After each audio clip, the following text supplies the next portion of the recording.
Hello friends, you're the Lonesome Gamer, and I'm playing Runebound, the Sands of Kalim. And, well,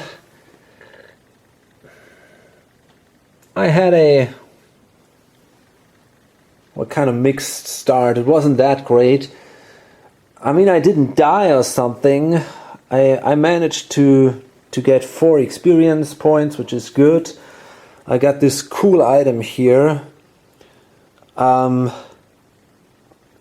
which allows me to lower the printed cost of the item, of one item, or of 2 items actually, which is pretty awesome because my special ability here says treat your weapon and armor items of cost 4 or more as if their card texts were blank.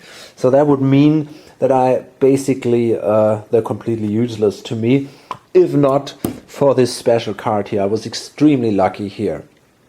Problem is, though, that I rolled very, very bad on the threat track, and it went up already 2 spaces after, I think, 5 rounds or something. So that was a pretty bad start here. And now we are here at the Barrens of Decay, and I'm not absolutely sure what to do. It's not such an easy decision here.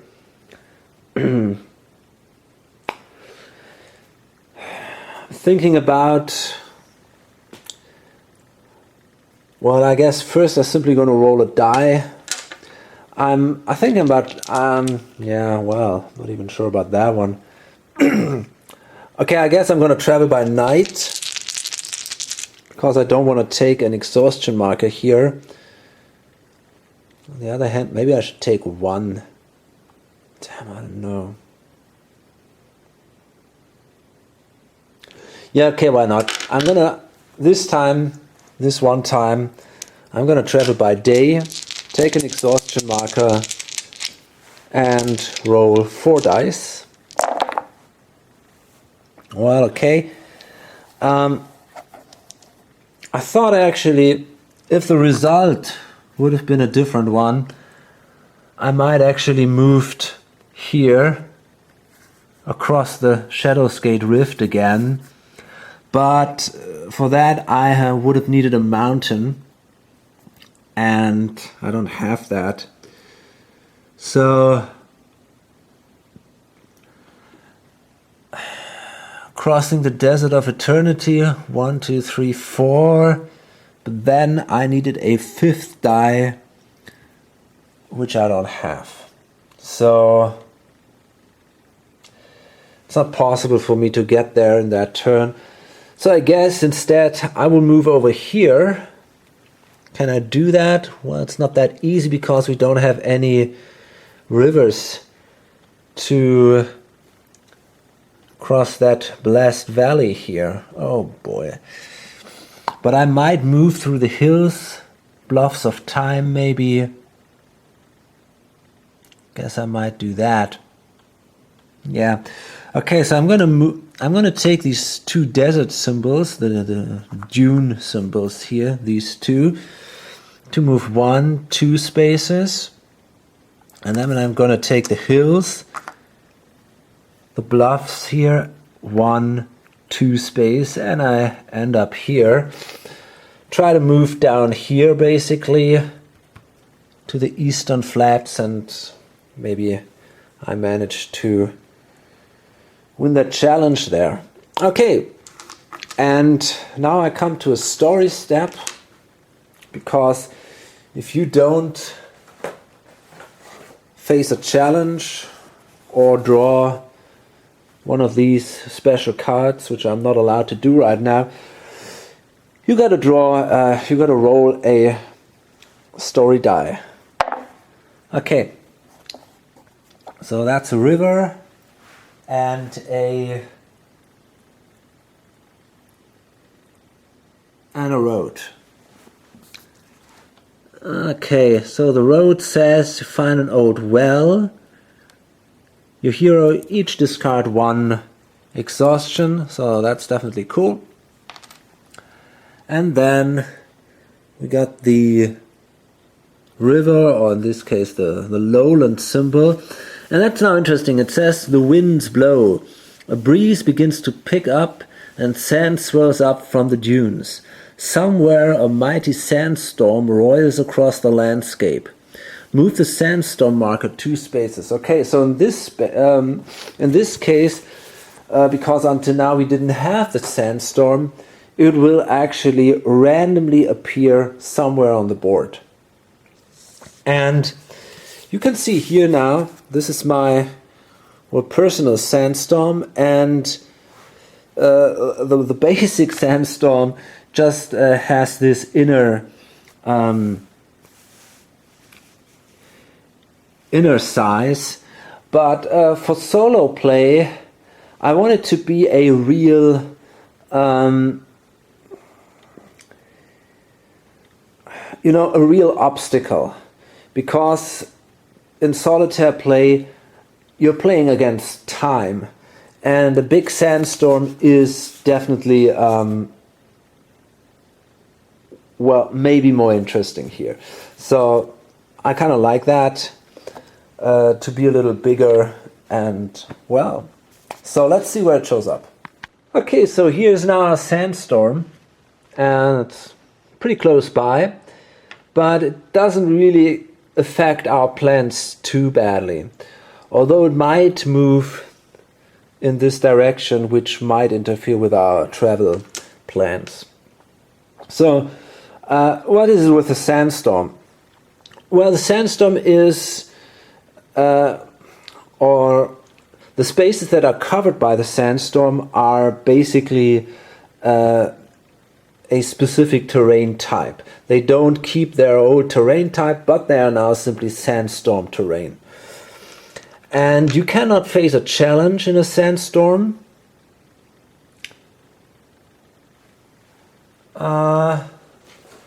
And let me see, what else?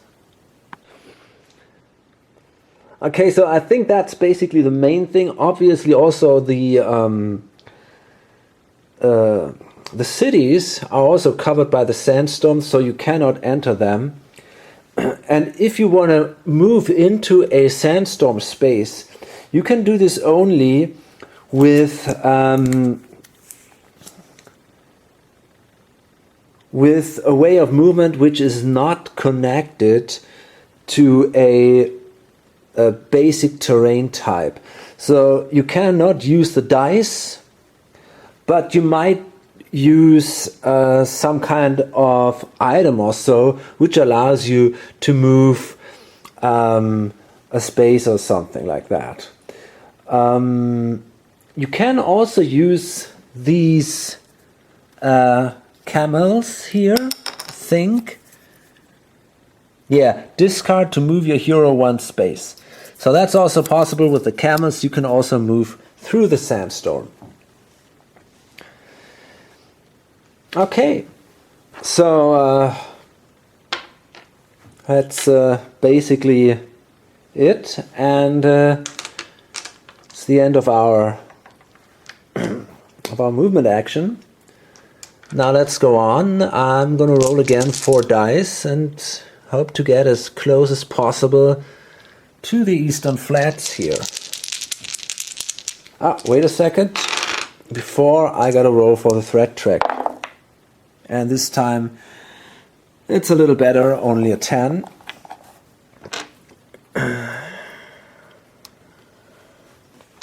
So, let's see. Well, okay, it seems fine. We have hills, which is important. That allows us to move through the bluffs of time. And then we might enter here Calip's Road and move down here. That looks promising, I guess. So we have these hills. Then we got 2 roads. Sadly, we don't have another hill. But wait a second. So we might move here through these lowlands by using this one. So I guess I'm going to take the hills to move here, the first hills. Then I'm going to use the lowlands to move here. And then I got, I got these two roads. And they then allow me to move right there. And now I'm adjacent to the next challenge. And again, we got to roll a story die. Okay, we see a road, a dune, and by the way, we traveled by day, of course, so we have to take an exhaustion marker, and a hill. So the road is again the well, so we can discard one exhaustion marker.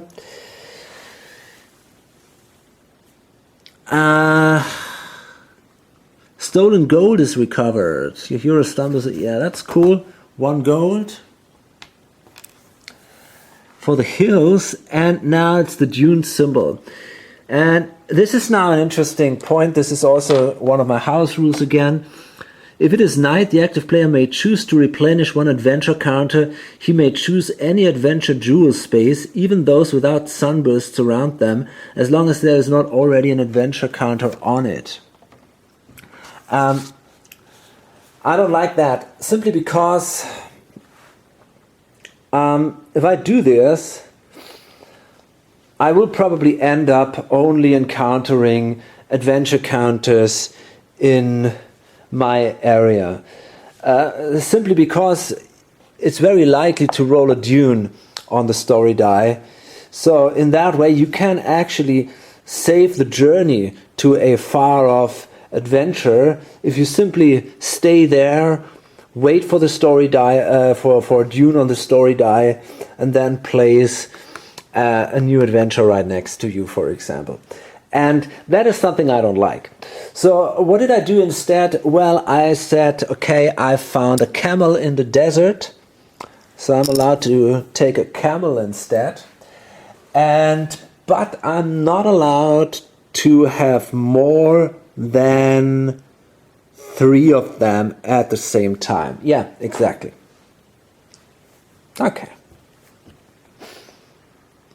Okay, as you can see, once again, we screwed up the threat roll, and that means threat track goes up again, and we have to roll again for some of these items and allies, if they will stay on the board or if they be removed. Okay, sadly we've lost the Burning Priest, which might have been an interesting ally, but, well, he's gone.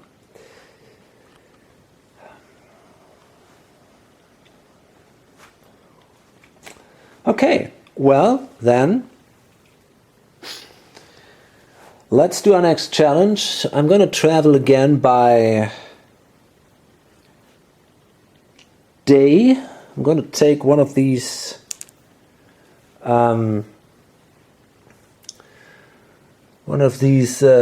fatigue tokens and then simply move without rolling 1 space here to the eastern flats.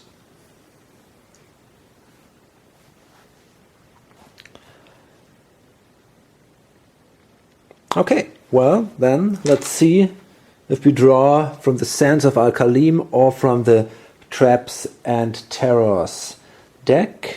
1 to 4 is the Sands of Kalim. No, it's the Traps and Terrors. So let's see what we got here. Okay. Initiation. So you want to join the guild, do you? Well, first you got to do a little job for us. See?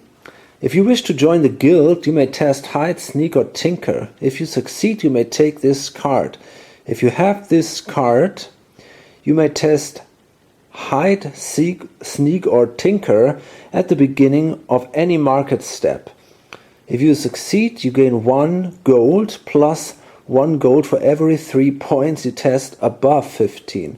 If you fail, your turn ends immediately and you lose 1 exhaustion plus 1 exhaustion for every 3 points you test below 15. Okay,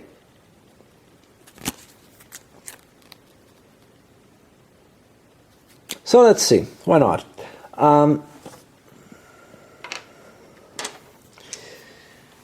Hide, sneak, or tinker. Well, we're not extremely good in these.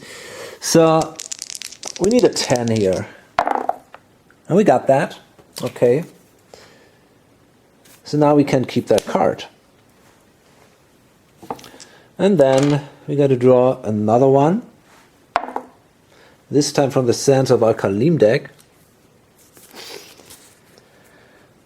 Okay, this is now an undying thaumaturge, a sorcerer. And he's a little weaker during daytime, which is good. Some mages are not content with a single lifetime. They continue their studies of the arcane from beyond the grave. Okay, we got a test resist. All your damage value in the first melee phase is reduced by 2. Okay, that's not too bad, I guess. Problem is that this guy is pretty good in magic. So let's hope.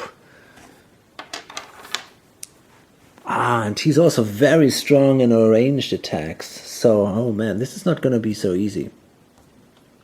Okay, so test resist. So we need to roll a 10 here, which is possible. We don't have that. Shit. So that means that during the only phase where he is not really good, the damage is now reduced by 2. So that means we won't do any damage during the first melee phase. Therefore, we cannot attack in this phase, and I'm going to try to attack in the magic phase, I guess. But first, well, actually we don't have to roll for the ranged phase because, well, he does no damage and I don't attack there. Same for the melee phase, so basically we only have to roll for the magic phase, and I need a 10 to be successful here.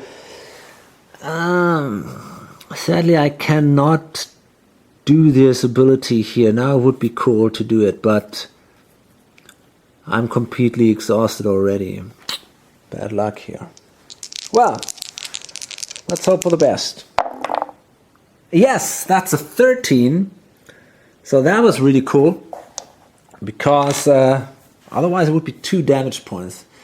But now this guy takes a wound, and that's the end of the first combat round. And in the second combat round now, we can actually use our melee ability and attack him, and that should be enough to finish him off with a little bit of luck. We only need a 6 this time, and yeah, easy. So he's killed, and $3, and my fifth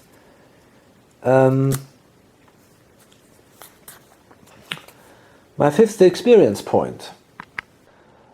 Okay, so now we have our 5th adventure counter, or we have our five experience points, so we can trade them now for an adventure counter or experience counter, ability counter, whatever the name is. And I'm gonna take I'm not sure, I might actually, maybe it's a better idea to take one of these exhaustion counters. Huh. Yeah, I think I'm going to do that. I'm going to take another one of these exhaustion markers here. 2 additional ones. Usually I don't take many of them, but I think in this case it's pretty useful, because I need these tokens for my special ability, and I'm going to lose a lot of them during travel. So I guess that's a good thing to have here. And it's also not so easy to decide in which direction I want to go with my abilities, because I don't have, basically I'm always, I'm in each ability, I have the same strength. So maybe I wait until I find a good weapon or something, so that I can see, okay, this is where I want to focus on. Okay. So what I'm going to do now is, I'm going to travel by night now, and I want to travel into the Court of Wisdom, which is here. Yeah, with can roll 4 dice. And by the way, I forgot one thing. This experience marker here goes now here. Always the highest experience marker you've traded goes into that space. And that tells me now how much of these legendary quests fulfilled or unfulfilled I can have with me. So now I would be allowed to draw a quest instead of facing a challenge or taking a story step. So let's see. That was good enough. We make it into the city. Here we go. We got 2 roads here, and then another symbol to make it into the city, which is good.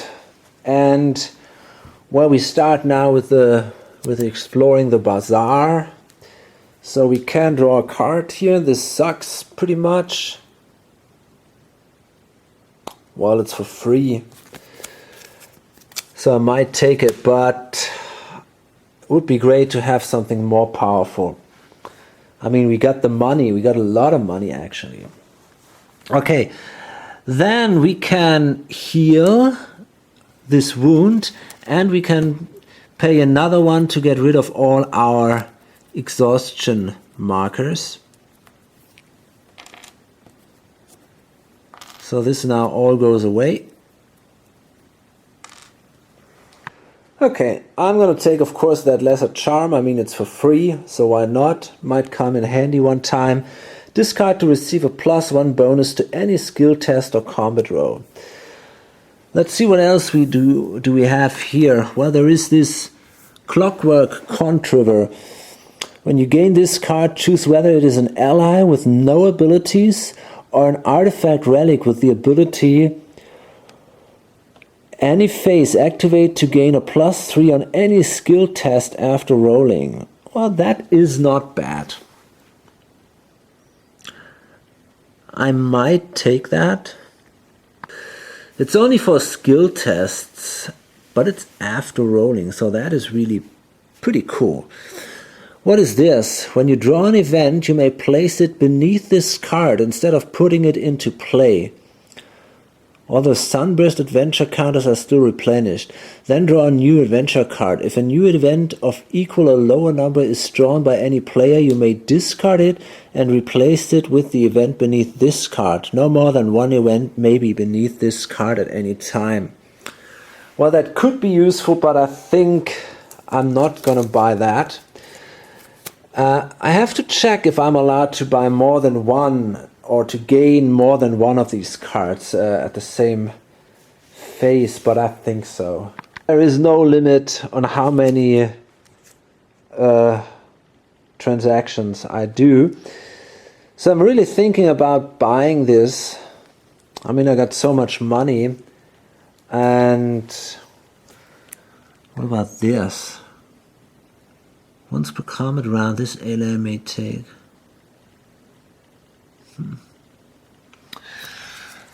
So let me see, what is it with this one here? Every 3 points, you test above 15.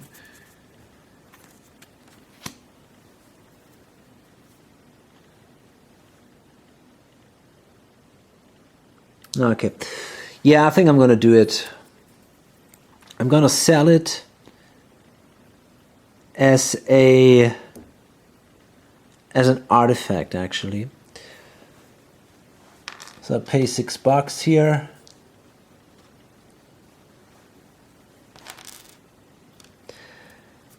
And I'm going to place this so that we know that it's an item. Now, in addition, I'm thinking about buying maybe...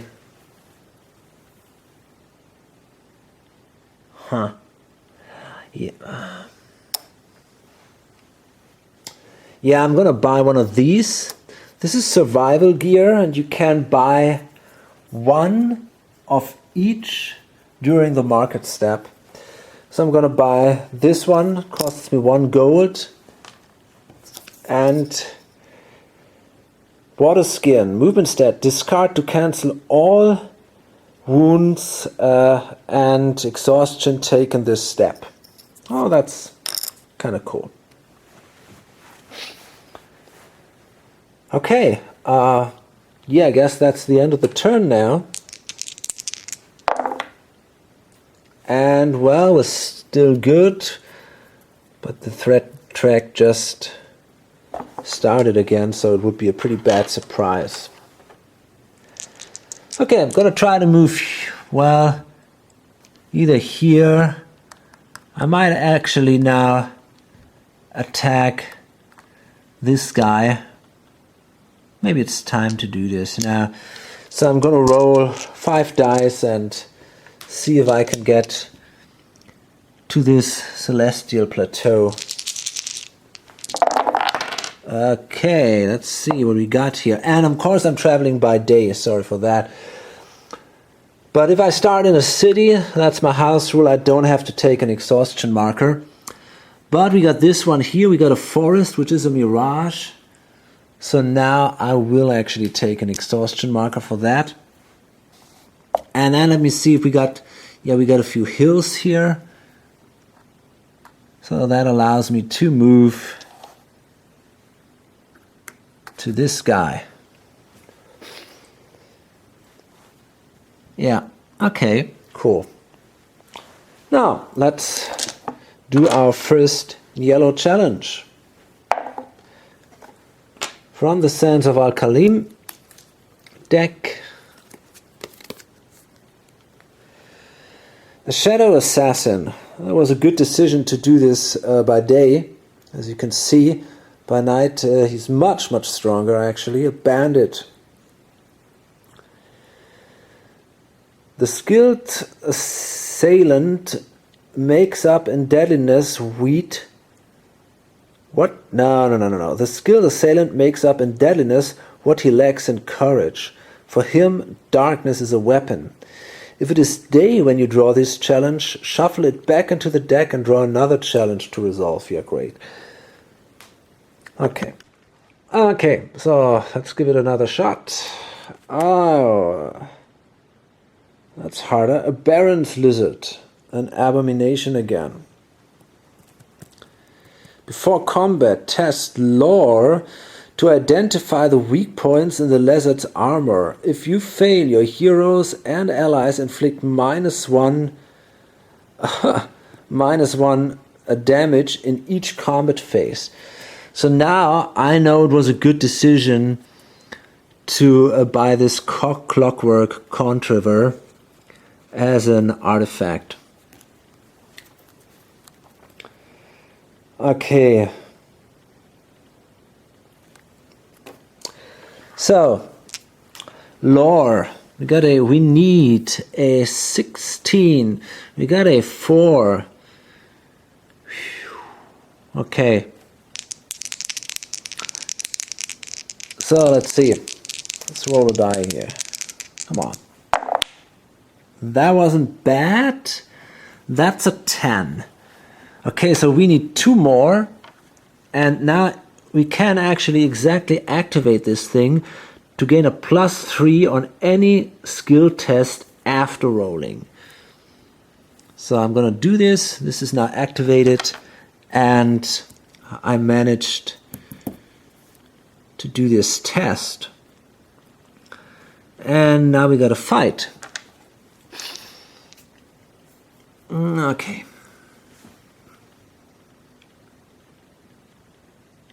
Okay, this is not going to be easy too. So, well, actually, this guy doesn't do us any harm in the ranged combat or during the magic combat.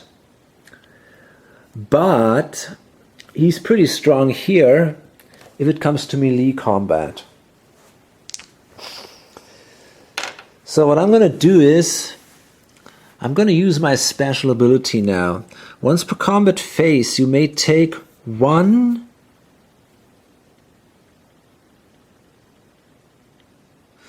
Wait a second, a combat phase. It doesn't even say combat round, but combat phase, I guess. That's pretty strong, actually. I always thought it was only a per combat round, but if it's per combat phase, this guy is even stronger, actually. Okay, so what I'm going to do, I'm going to use this now, obviously, during the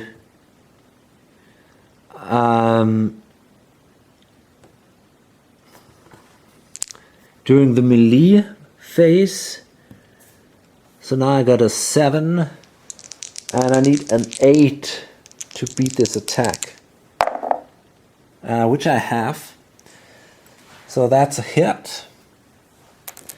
We're going to do the same thing a second time. I'm going to take again an exhaustion here. And I got it again. So another hit. Damn, I got to do 2 more here. Okay, luckily now I got 6 exhaustion markers. That is now really, really useful. I think I really played it right this time. Because otherwise, with only 4, I could have done that a 4th time actually. But now, I can do it a 3rd time. Okay. And we made it again. So now we only have to inflict 1 more wound, and that Baron's lizard would be killed.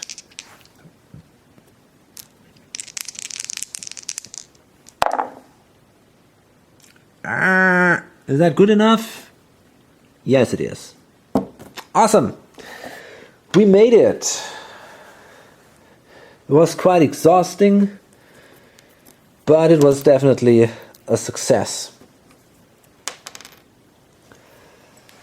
So that gives me then a yellow adventure marker. So 2 experience points and reward. Receive 4 gold and take this card. That's a good start. 4 gold is a lot of money. You may discard this card to place it beneath an armor item that cancels 1 or more wounds. That armor now cancels 1 additional wound when it is activated. Okay. I think that's pretty useful because I can buy only these crappy items. So it might be possible for me with this to improve that then. Look at that. My threat roll, an 18 again. Oh man. That goes fast. Shit. Okay. So first we roll again for the items. Let's see, it's the 5 to 8 items. So it's this one here, or the rituals or whatever, that stays on the board. On a 1 to 5 it goes away. These 2 here, yeah, the first one goes away. The second one, oh no, that's actually a 9 item, so that doesn't go away. Okay. The reason why it's now 5 to 8 is actually that I've now challenged a yellow a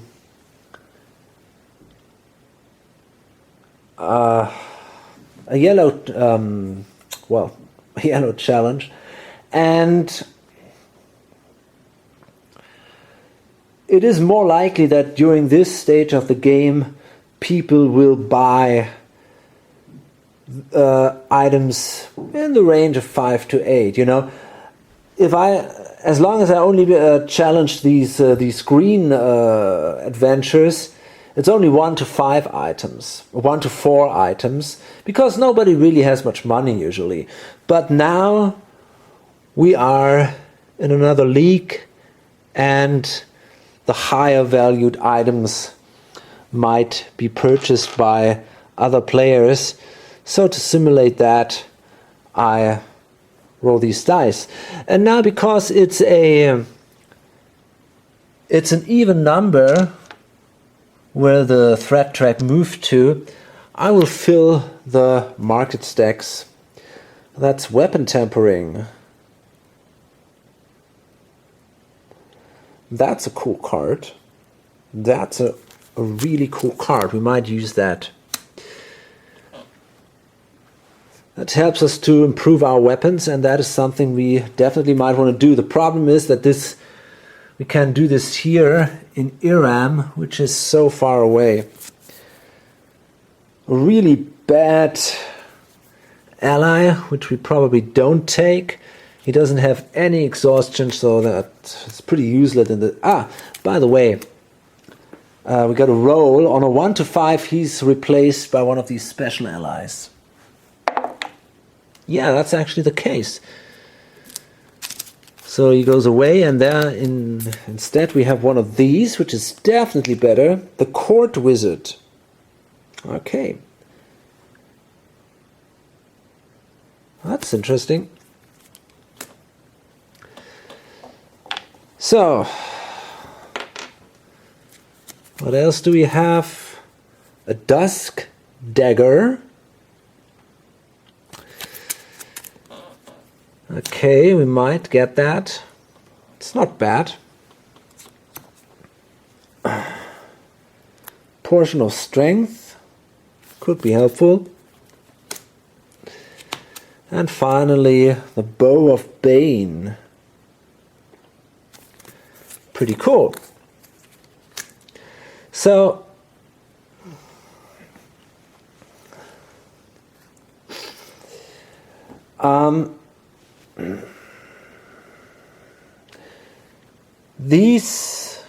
we don't place any cards in these cities because they're not on the board yet, so no other hero could have visited them, and that simply means that it doesn't make sense that they're affected by this market fluctuation that I simulate with this house rule. Okay, so what I'm going to do now is I'm going to try to move back into the city first.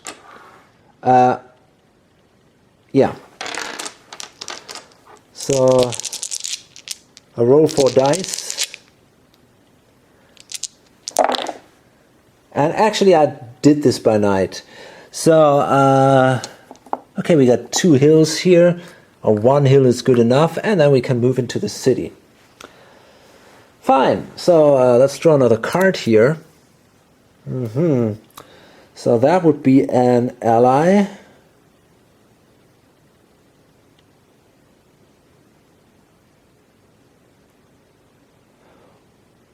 Well, that's pretty crazy.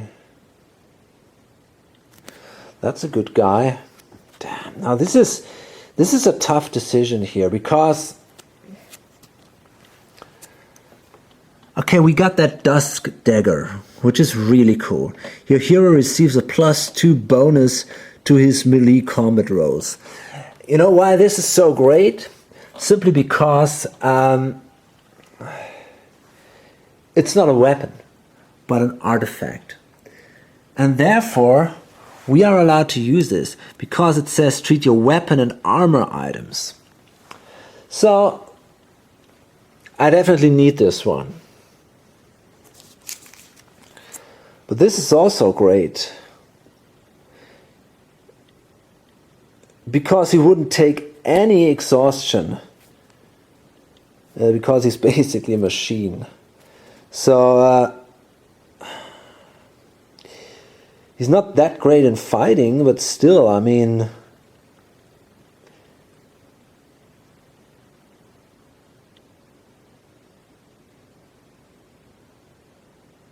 That's cool. Problem is, once per turn before your hero moves, Ancient Servant may test ranged 13. If it succeeds, discard 1 wound from Ancient Servant. It cannot heal wounds by any other means. I'm really tempted to take this guy, actually. Okay, so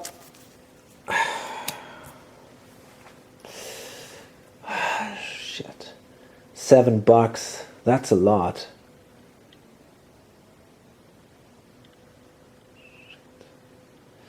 So what do I prefer? I don't know. It's really hard to tell.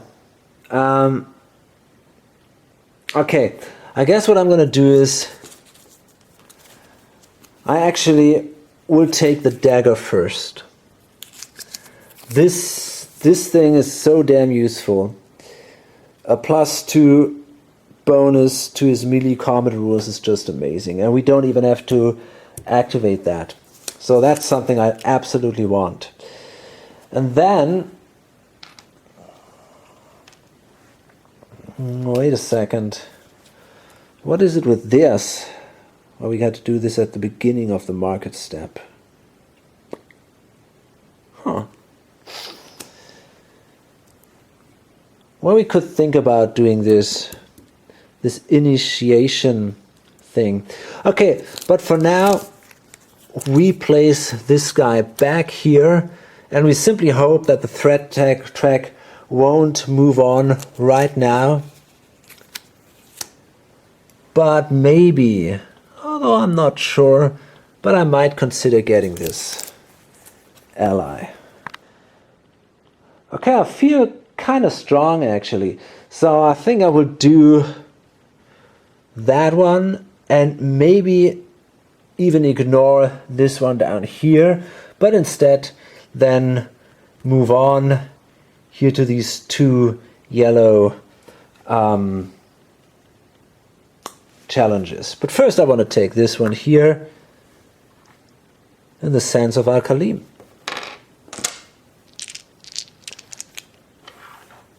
So, but I gotta roll a threat track here, and that was good.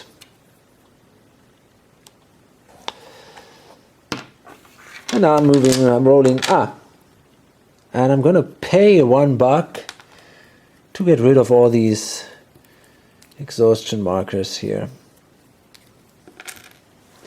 And I'm rolling then 5 dice to make it there, which shouldn't be such a big problem. By the way, I traveled by day, so I gain another exhaustion marker. Maybe I could have risked it by night, but whatever. Okay, so we gain another one due to this mirage.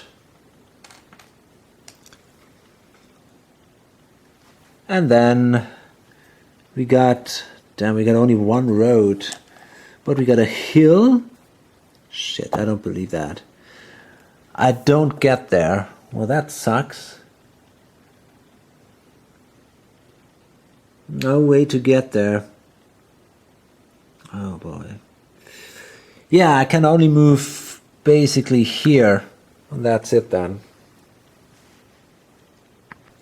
Okay, story dice. No. This time, instead of rolling a story, instead of going to the story step, what I'm going to do is I'm going to draw now one of these cards. I'm going to draw one of these cards because I'm allowed to do this now because of that. And I got to read through these cards. These are quests, and I can choose one of these quests. Okay, so I think I'm going to try this one, Flying High Above. A wondrous thing is the carpet that soars upon empty air. That sounds very promising. That might give me a movement bonus.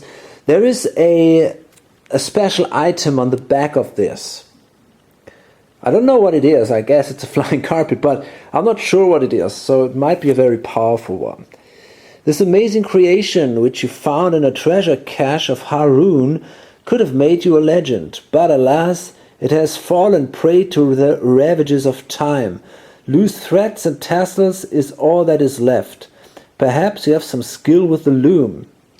To complete this quest, you must explore the bazaar of Harun, which is, by chance, right down here.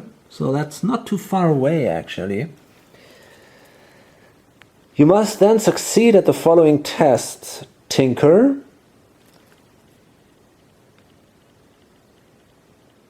Tinker 13, and Tinker 15. That's not going to be easy, but remember, we got that clockwork controver, so with a little bit of luck, we might be able to do that. And there's also an option to buy some of these adventure gear. Story step, discard after rolling a skill test to add +3. So that's also an interesting option here. Okay. So now, yeah, I'm gonna move by night now, and simply gonna move in here. Actually, I think I'm gonna roll 2 dice, take a rest action, roll 2 dice, and hope for a dune symbol, which we have here. Okay, so let's see what type of challenge that is. It's one of these traps and terrors challenges. So let's see what we got. Well, that says Call of the Wild. Okay. First, the blood, heated to boiling, sprays the targets. The same trigger also releases the pack of staring wolves who simply follow their noses. Okay, before combat, test listen 13 to hear the howling of the wolves. If you succeed, you may make an immediately ranged attack with no penalty for failure. Okay, that's kind of neat. So, what we want to do now is we got to check again if there's a penalty because we traveled by night. And I got here my table. I explained that a little bit in the first video here. It's a house rule of mine. If you use other adventures than the Sands of Kalim, there are not these 2 night and day values, so I got to come up with my own here. And so on a 7 to 10, this thing has 4 life points, and it doesn't. Okay. So we got to do this listen test first. It shouldn't be such a big deal with this clockwork controver. So it's a 4, so basically we need a 9 to be successful here, which we are. So we heard the howling of the wolves, and that allows us to do a ranged attack. Before combat. So yeah, why not? We got nothing to lose here. So I guess what I will do is I'm going to take an exhaustion marker, add 3 to the attack, and then I only need a 7 to be successful. I am. So, but it was necessary to do that. So now I do 1 damage. And then we come to the combat itself. And, well, we start now with the ranged attack again. And I'm going to take again a marker here. Okay, that was... Damn, I think that wasn't good enough. That's a 6. Plus 3 is a 9. But we needed a 10. Okay, now I could have actually thrown that in. Discard to receive a +1 bonus to any skill test or combat roll. Well, it would be 1 wound. I think I'm going to hold on to this for a more important time, and I'm going to take that wound instead. That's not that bad. Okay, then I will attack during the melee phase, and here I get a +2 bonus because of this Dusk Dagger. So that means I get a 6, and this thing has only a 12, so I only need a 6 to be successful here. Oh shit! That was bad. That's only a 4. Fuck. Wow, bad luck here. So that means I take 2 more wounds. Yeah, that sucked.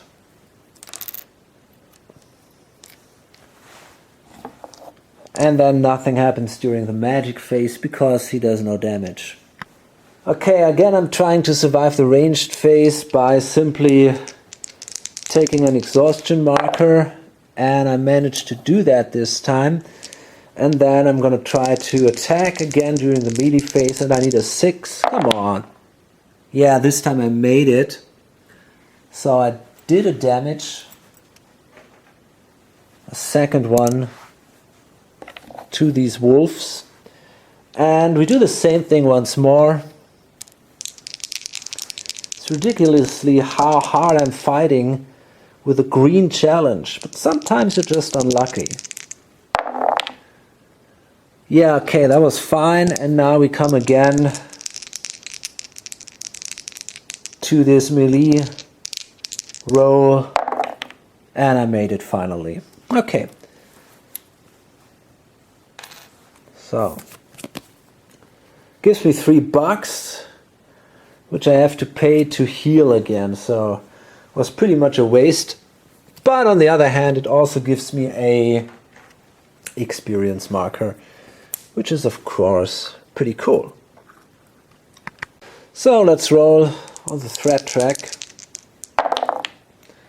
That was good, good roll. And I think I'm going to load this up now. So I guess I'm quite lucky with my items. This is not looking bad. This is a strong character. This option to simply draw or to simply take these exhaustion markers and get a +3 in every combat phase is really strong. There is no doubt about that. Problem is still the threat track is already at 4. So it's now time to to tackle a few higher challenges, I guess. I mean, I guess I'm going to try this one in the next turn. Then we're going to go here to Haroon. Try to do this flying high above challenge. But then it's really time to move here to cross the sands of Kalim, which could be hard, but maybe I'm lucky and get this flying carpet. And then I can try to attack these 2 yellow challenges and maybe then even start with that blue one down here. We'll see about that. It's a long way to go, but it's a lot of fun. Okay, so I hope to see you in my next video or on lonesomegamer.com. Bye.